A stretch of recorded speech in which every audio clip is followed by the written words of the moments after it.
할렐루야. 이번 주도 코로나19로 인해서 비대면 영상 예배로 함께 예배를 드립니다. 오늘 본문 말씀은 열왕기하 20장 1절로 21절의 말씀입니다. 본문 말씀을 통해서 화려한 시간 속에 담겨있는 독이라 하는 제목으로 여러분과 함께 은혜를 나누려고 합니다. 우리가 지난주에 살펴본 바와 같이 히스기야는 왕이 된 지 6-7년쯤 되던 해에 북왕국 이스라엘이 망하는 것을 직접 목격하게 됩니다.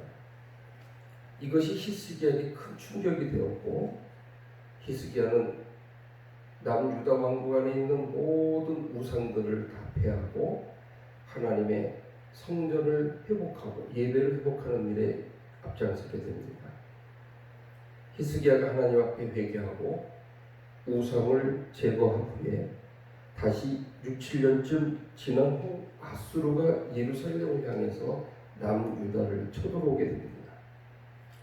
이 일로 히스기야는 하나님께 더 부르짖고 기도하는 왕이 되었습니다. 그때 히스기야는 18만 5천 명의 아수르 군대를 하나님의 천군천사를 보내 밤사이에 물리쳐 그들을 모두 죽게 하는 하나님의 기적을 경험하게 됩니다. 오늘 말씀은 그 일이 있고 난 후에 일어난 히스기야 왕에 관한 말씀을 기록하고 있습니다.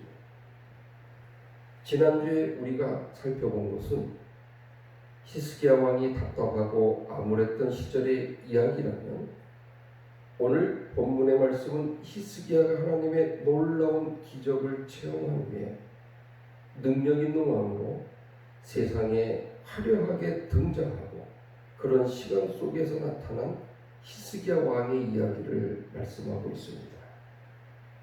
그러나 오늘 제목 그대로 그 화려함 속에는 히스기야 왕과 유다가 망하게 되는 그 독적인 독이 존재하고 있다고 하는 것이죠. 그러므로 오늘 우리는 답답한 시간 속에 담긴 보화에 이어서 화려한 시간 속에 담겨 독의 역할을 하게 되는 그런 말씀을 통해 우리가 진정으로 찾고 구해야 될 것이 무엇인가를 말씀을 통해 은혜를 나누고자 합니다. 첫째는 하나님의 응답의 신속함이라는 겁니다. 여러분, 산 넘어 산이라는 말이 있죠. 아수르 군대의 침공으로 마음고생했던 히스기야가 이번에는 청천벽력과 같은 그런 소식을 접합니다. 바로 자기 자신이 죽을 병에 걸렸다는 것입니다. 이사야 선지자는 히스기야에게 와서 당신이 죽을 것이니까 집안을 정리하라고 하나님의 말씀을 전합니다. 여러분, 집을 정리하라는 얘기, 집안을 정리하라는 얘기가 무엇이에요? 네가 죽을 것이니까 후임 왕을 곧 준비하고 세우라는 이야기입니다. 아직 39살밖에 되지 않은 히스기야는 아수르가 힘을 잃으니까 이제 보란듯이 제대로 된 왕의 역할을 하고 싶었고 그 때가 되었는데 갑자기 죽을 병에 걸렸다는 겁니다. 너무 억울한 생각이 들었겠죠. 그래서 그는 벽 쪽으로 얼굴을 돌리고 하나님께 간절히 통곡하며 기도하는 나날을 보내게 됩니다. 그러자 바로 그때 하나님의 응답이 선지자 이사야에게 임했습니다. 이사야는 히스기야 왕을 찾아가서 죽게 되리라고 하는 하나님의 말씀을 전하고 왕궁으로 막 나가려고 하던 참에 왕궁 뜰을 딱 벗어나기 직전에 다시 하나님의 말씀이 이사야에게 임했던 겁니다. 우리의 기도를 응답하시는 하나님의 역사, 바로 그것은 때와 하나님의 시간이 우리에게 찾아온다고 하는 것이죠. 또 오늘 본문을 통해서 하나님께서 우리가 기도할 때 그 기도의 응답을 얼마나 빨리 응답해 주시는가를 보여주기도 합니다. 때로는 여러분, 우리 기도가 응답되지 않는 것처럼 느껴질 때가 있어요. 아직 그 응답이 될 때가 되지 않았기 때문입니다. 마치 제가 어린 시절에 나도 우리 부모님처럼 어서 커서 자식도 낳고 장성한 어른이 되면 좋겠다. 여러분, 아무리 내가 열심히 기도한다고 해도 내가 어른이 될 때까지 기다려야 장성한 어른이 되고 결혼도 하고 가정도 있고 일도 하고 그런 과정과 시간이 필요한 것입니다. 그러면 우리가 드린 기도가 응답되지 않는 것이 아니라 우리들이 간절히 원하고 소망하는 때와 하나님께서 응답하시는 하나님의 기도의 응답의 때가 이르를 때 그때 비로소 응답의 역사가 있다고 하는 것입니다. 기도했고 하나님께서 그 기도를 들으셨다면 반드시 하나님의 역사가 일어나는 것을 믿고 기다릴 때 하나님께서 하시는 일을 보게 되는 줄로 믿습니다. 두 번째는 기도를 통해서 15년의 삶을 더 연장받은 히스기야 왕을 보라는 겁니다. 본문의 말씀을 보면 이사야가 무화과 반죽을 짓이겨 가지고 히스기야의 몸에 붙입니다. 그렇게 해서 병을 낫게 됩니다. 무화과 반죽에 무슨 양리작용이 있었던 것은 특별한 것은 아니에요. 무화과 반죽이라고 하는 것은 마치 모세의 지팡이처럼 하나님께서 기적과 이적을 나타내는 하나의 도구에 불과한 겁니다. 그의 병을 고치신 분은 하나님이신 줄로 믿습니다. 또한 하나님께서 히스기야에게 기도의 응답으로 병만 낫게 할 뿐이 아니라 15년 동안 그의 생명을 연장시켜 주셨습니다.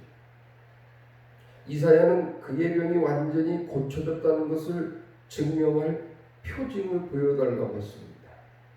그랬더니 그 표징으로 해의 그림자를 10도 뒤로 물러가게 하는 그런 기적을 하나님이 보여주셨습니다.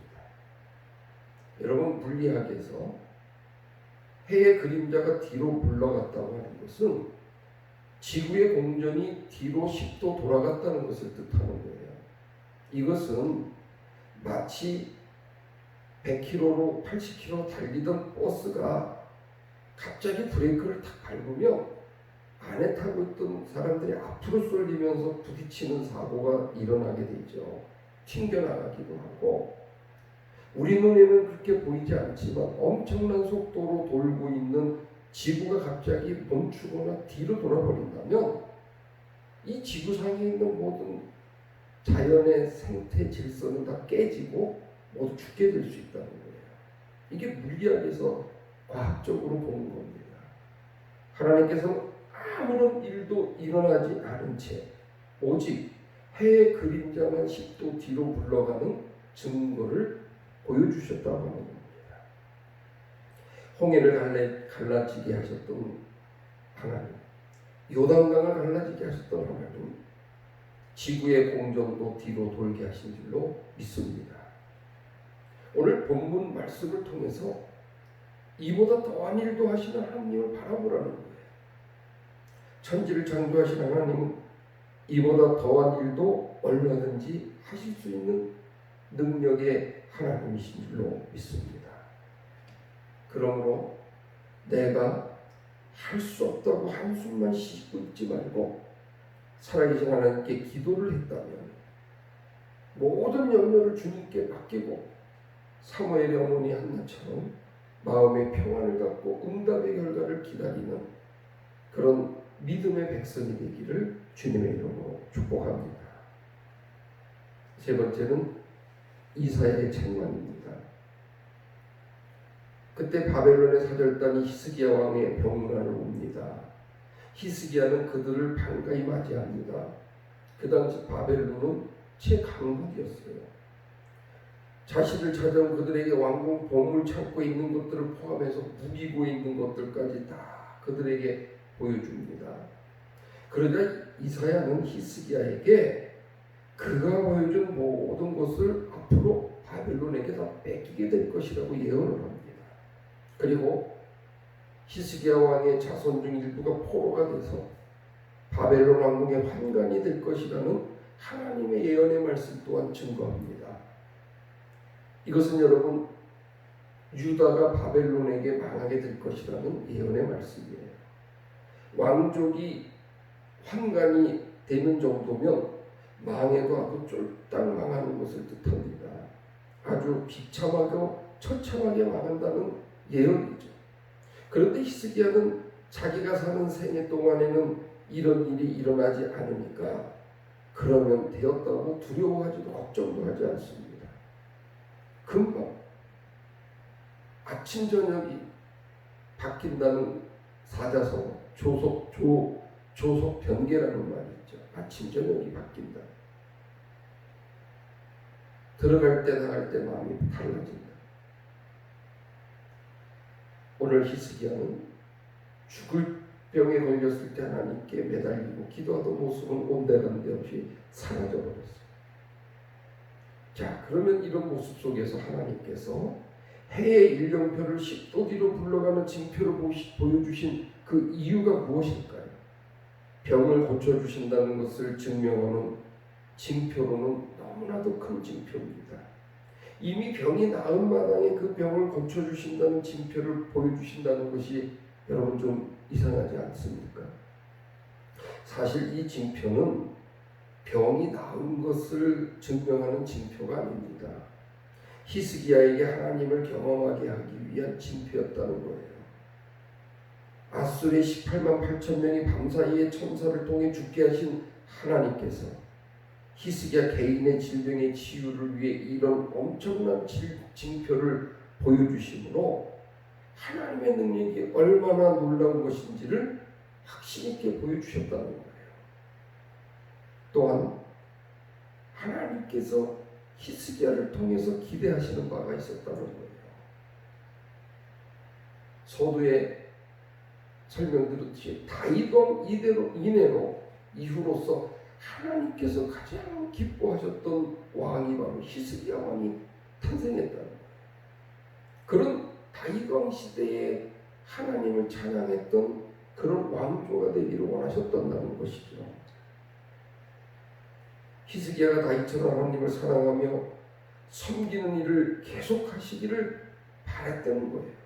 하나님이 누구신지를 더 확실히 알고 그 하나님을 찬양하며 살라는 것입니다. 그런데 모든 것이 다 이루어진 축복의 그 타이밍, 그 시점에서 결국 하나님을 떠나는 히스기야를 바라보라는 겁니다. 아수르로부터 두려움도 사라졌습니다. 질병으로부터 고침도 받았습니다. 생명도 15년이나 연장받는다는 하나님의 약속도 받았습니다.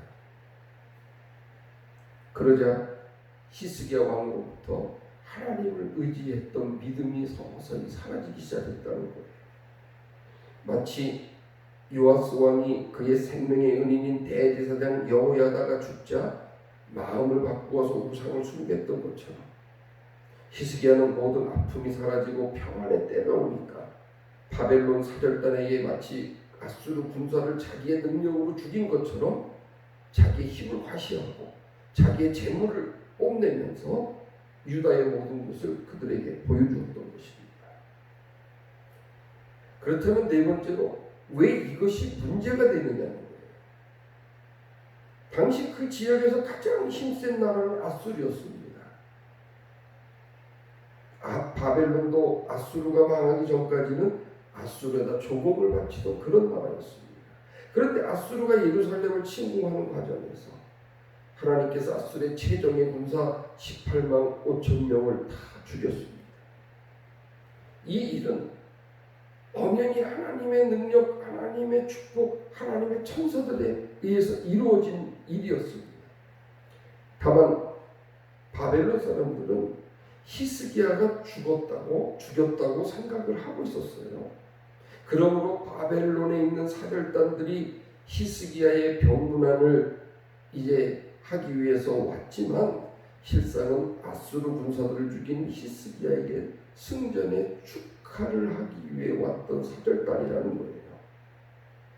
이런 상황에서 히스기야 왕이 바벨론 사절단들에게 의기양양해서 각종 보물과 군기고를 보여주었습니다. 여기에 문제가 된 것은 군기고 군사 창고를 다 보여주었다는 점이에요. 히스기야는 아수르의 18만 5천 명의 군사들을 마치 자기 힘으로 죽인 것처럼 과시하고 자랑했던 거예요. 여러분 성경을 보시게 되면 요셉이 어떤 일을 했습니까? 그가 꿈을 꿀 때, 또 다니엘이 꿈을 꿀 때, 또 해몽을 할 때마다 이 일을 행하시는 일은 하나님이시라고 그들은 자신의 입으로 고백을 했고 하나님께 영광을 돌렸습니다. 그런데 이것과 비교해 보면 히스기야는 이 일이 하나님께로부터 말미암은 일이라고 하는 하나님을 찬양하는 고백이 하나도 담겨 있지 않다는 거예요. 이것은 하나님 보시기에 심히 악한 일이었다는 것을 알 수 있습니다. 바울이 고린도 교회 성도들을 책망하게 된 것도 바로 이 사실이에요. 고린도 교회 성도들이 주님께 주신 성령의 은사를 자기들의 능력인 것처럼 자랑했던 것입니다. 이처럼 하나님께서 우리에게 베풀어 주신 은혜를 내 능력이나 내 경건으로 이루어진 것처럼 자랑한다면 도리어 하나님께서 그 축복을 진노로 바꾸어서 그들의 삶을 다시 거두어 가신다고 하는 오늘 본문의 말씀을 통해서 다시 한번 기억할 수 있기를 주의 이름으로 축복합니다. 다섯 번째로 차라리 15년의 삶을 더 연장받지 않았더라면 어찌 됐을까 하는 생각을 해보게 됩니다. 히스기야는 삶을 연장받은 15년 동안 하나님을 떠나 우상 숭배와 향락의 삶을 살았습니다. 성경에는 이런 이야기가 자세하게 나오지 않지만 우리는 그의 아들 므낫세가 남왕국 유다 역사상 가장 사악한 왕이 되었다는 점에서 히스기야가 삶을 연장받은 15년 동안 얼마나 타락한 삶을 살았는가를 엿볼 수 있다는 거예요. 므낫세가 12세 왕이 되었으니까 자기가 낳은 아들이 히스기야가 생명을 연장받은 15년 세월 속에 그 므낫세를 낳았다는 얘기예요.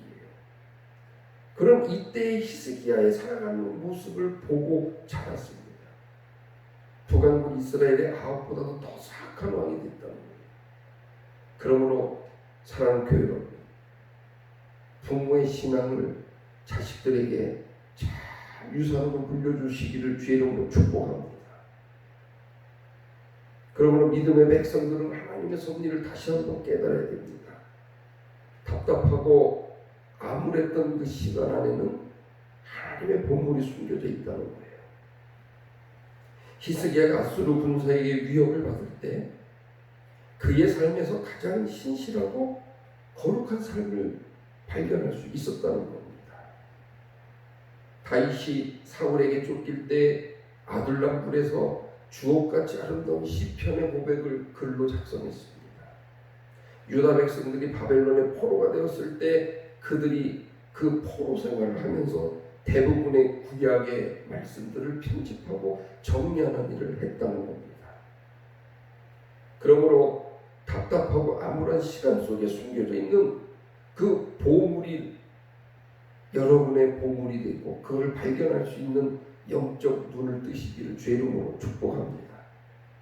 그 답답함만을 이기기만 하면 저와 여러분은 하나님께로부터 가장 아름답고 귀한 보물을 보게 되고 소유하게 될 줄로 믿습니다. 또한 화려한 시간 내에 감추어져 있는 저주를 볼 줄 알아야 됩니다. 반대로 사람들이 부러워하는 화려한 시간 속에는 하나님의 저주가 감추어져 있다는 것, 이것을 아는 사람이 그리 많지 않다는 거예요. 가인이 하나님의 저주를 받고 떠나 세운 곳이 화려한 도시였습니다. 화려한 도시 문화는 가인의 문화입니다. 사울도 왕이 된 지 1년쯤 지났을 무렵에 자기 권세에 빠져서 하나님을 떠났습니다. 히스기야 역시 답답한 시간을 살아갈 때에는 신실했었는데 화려한 시간 속에 들어오자마자 곧바로 하나님을 떠나게 되었습니다.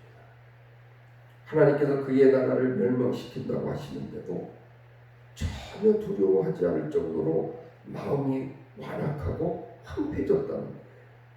참으로 놀라운 일입니다. 마지막 여섯 번째로 하나님의 뜻대로 사는 것이 가장 행복한 길이라는 것을 오늘 본문을 통해서 우리에게 주님은 말씀하고 계십니다.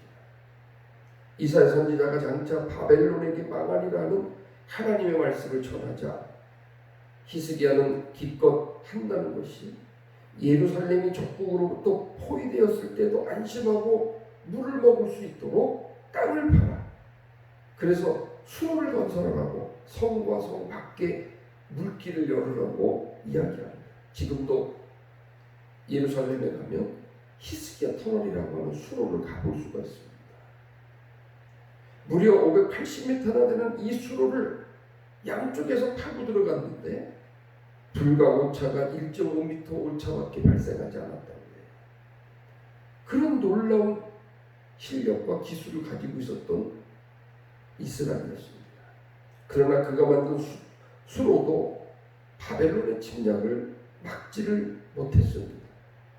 히스기야는 수로를 만드는 것이 아니라 그 시간에 하나님을 찬양하며 하나님 앞에 나라와 민족을 온전히 이끌 수 있는 성공이 될 수 있도록 기도했어야 될 것입니다. 그러나 그가 만든 수로 결국 거기에 집중하는 바람에 이스라엘, 유다는 결국 바벨론의 손에 넘어가게 되었습니다.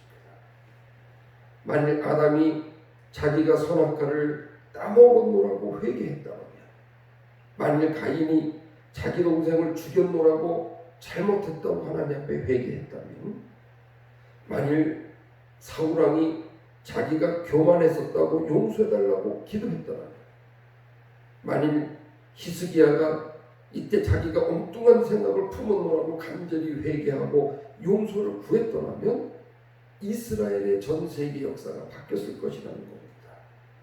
그러므로 우리가 행해야 될 믿음의 고백이 있다면 첫째, 하나님의 뜻대로 사는 것이 우리에게 가장 행복한 길이라는 겁니다.